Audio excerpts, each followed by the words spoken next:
Hi and welcome to Tabletop Mini Showcase. I'm Jim, and in this video I want to talk about kit bashing and converting your tabletop miniatures. Let's get to it. In this day and age, we the tabletop gaming community are pretty lucky.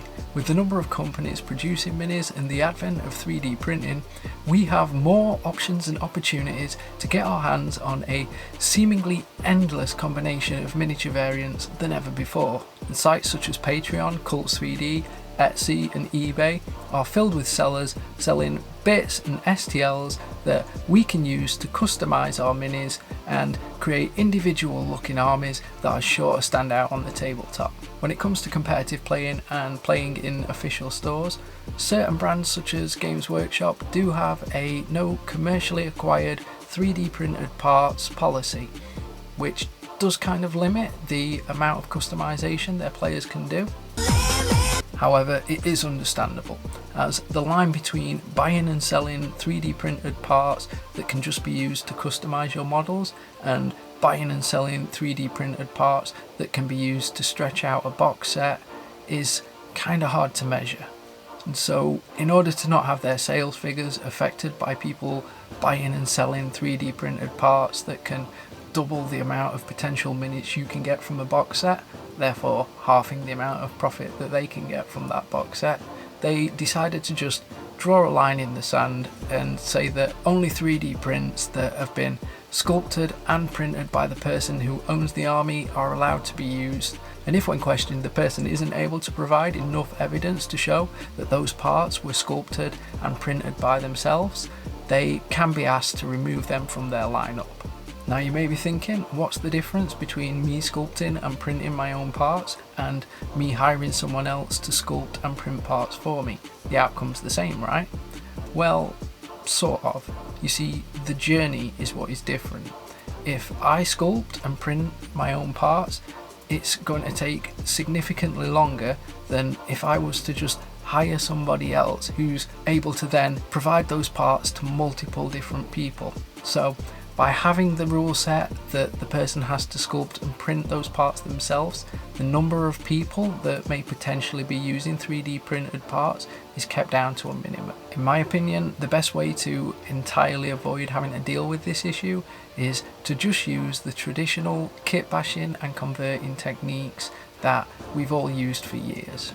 For some people, such as myself, this old-fashioned way of doing things actually has a lot of charm, and it presents a whole bunch of challenges, and with these challenges come a whole bunch of skills, and those skills can later be used for other circumstances, such as fixing broken models, making new parts to replace parts of models that are missing if bought second hand. You could also even go so far as to create an entirely new mini out of parts from other minis, maybe making something that exists within the lore but that Games Workshop haven't got around to making yet. And having the ability to look at other minis and imagine what parts you need to add or remove in order to make them look like the mini that you're trying to create is a skill. It's something that we develop over time, and in looking at all the different models available, we learn the full range of what's available to us. It's kind of like hunting for treasure. We can spend hours sifting through Games Workshop's website or looking through eBay trying to find just the right part to repurpose, and this can be just as exciting to us as what playing the actual games is. This potential for creativity also allows us to express ourselves and to create an army that we feel connected to, that has a little bit of our personality embedded into it. I always remember reading the White Dwarf magazine as a kid and seeing all the armies that were owned by the staff members. They always had something a little bit different about them.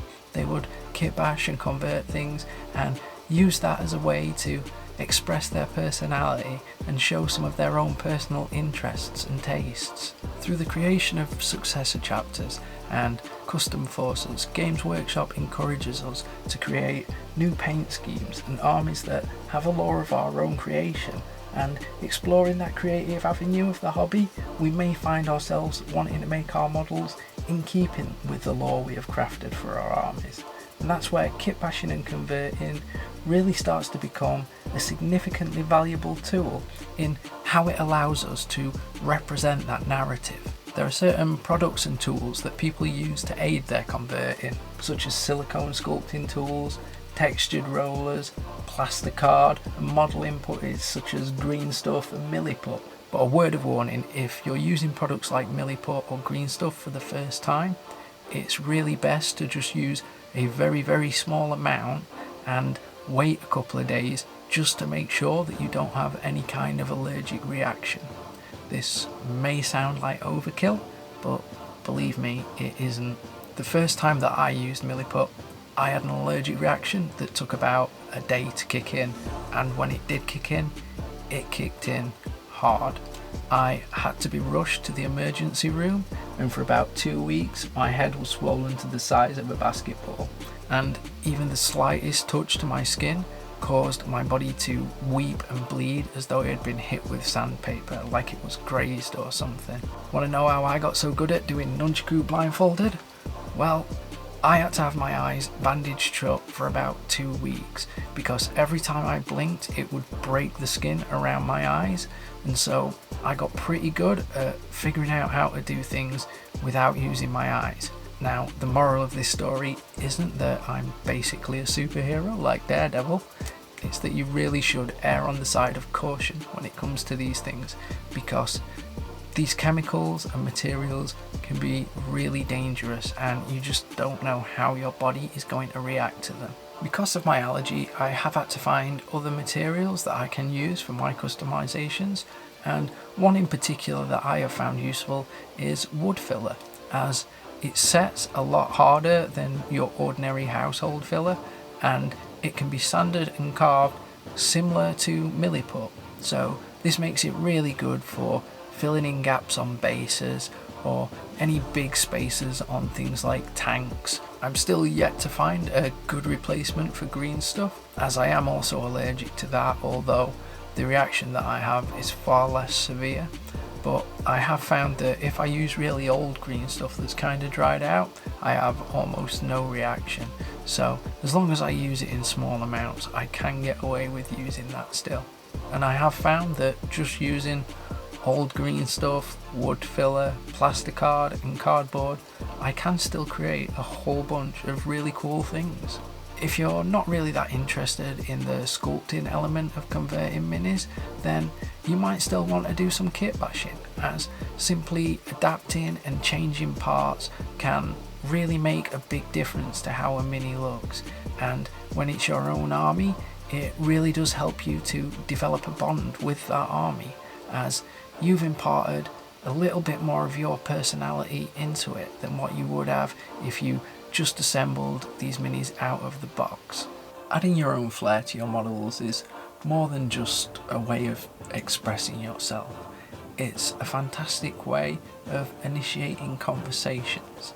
We spend so much of our time in this hobby sat alone. I'm so lonely. Assembling models or painting models, and sometimes it's easy to forget that the whole point of this hobby is to engage with others, and anytime that you do something a little bit different, you're creating a situation where people can ask you about that. They can want to find out about how you did the conversion, what parts you used. Maybe there's something there that inspires them, and maybe you'll see something in their army that inspires you. So by going out of your way to do something a little bit extravagant, you create a situation where you can engage with others and build that community spirit, which ultimately is what this whole gaming thing is about.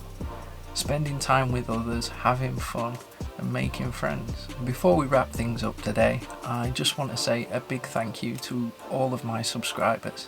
As a small channel with fairly limited resources, it really means a lot, and it proves to me that you don't need to have these big, extravagant, monumental builds in order to feel like you have a place in this community, and that's really cool. I appreciate all of you guys for supporting me, even though I can't afford to do all these ridiculous grand things that other creators are doing.